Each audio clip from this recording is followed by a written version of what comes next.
ฮัลโหลสบายดีเนาะวันนี้กับพบกับช่องของที่นายเนาะกับพบกับช่องในช่วงรับคำท้าเนาะวันนี้ครับคำท้าสกุชิเนี่ยเป็น EP ที่3แล้วเนาะอันนี้ครับมาจากคนอยู่ในห้องเรียนเนาะกะนี่เนาะนี่เลยเนาะเราเขียนมาเนาะนี่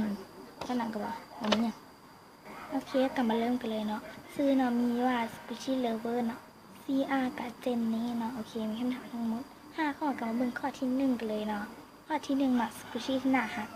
กาที่หน้าเลือกมาเป็นตัวนี้เนาะเป็นไดโนเสาร์เนาะหอมหน้าหักแทน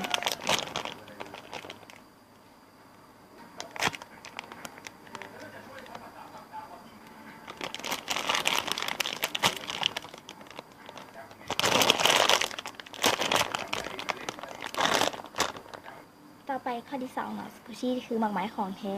กาที่หน้าเลือกมาเป็นตัวนี้เนาะเป็นพิลาของอีกเนาะ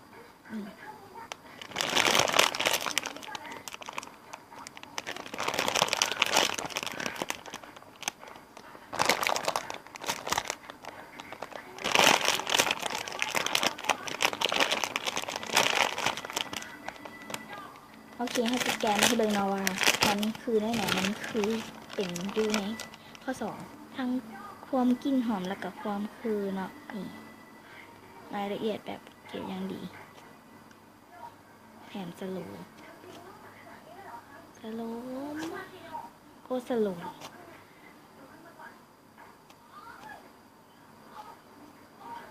นี่หอม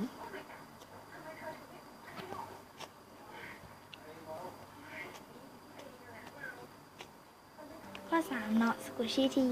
กลิ่นหอมกับที่นายเลือกมาเป็นตัวนี้เลยนะคะว่ากินมันหอมเนาะ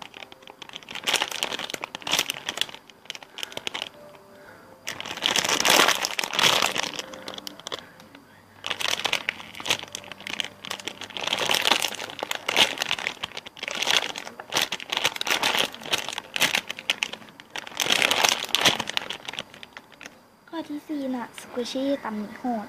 กับที่นายเลือกมาเป็นตัวนี้เลยนะคะว่ามันตำหนิโหดแท้ๆเนาะ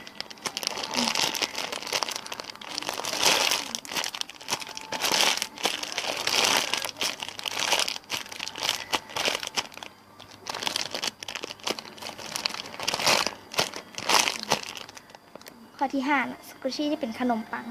กับที่นายเลือกมาเป็นตัวนี้เลยเนาะเพราะว่ามันเป็นขนมปังเนาะเป็นก็คือมองเน้นเพชรมาจากขนมปังอะไรเนาะนี่ก็คือขนมปังแฮมเบอร์เกอร์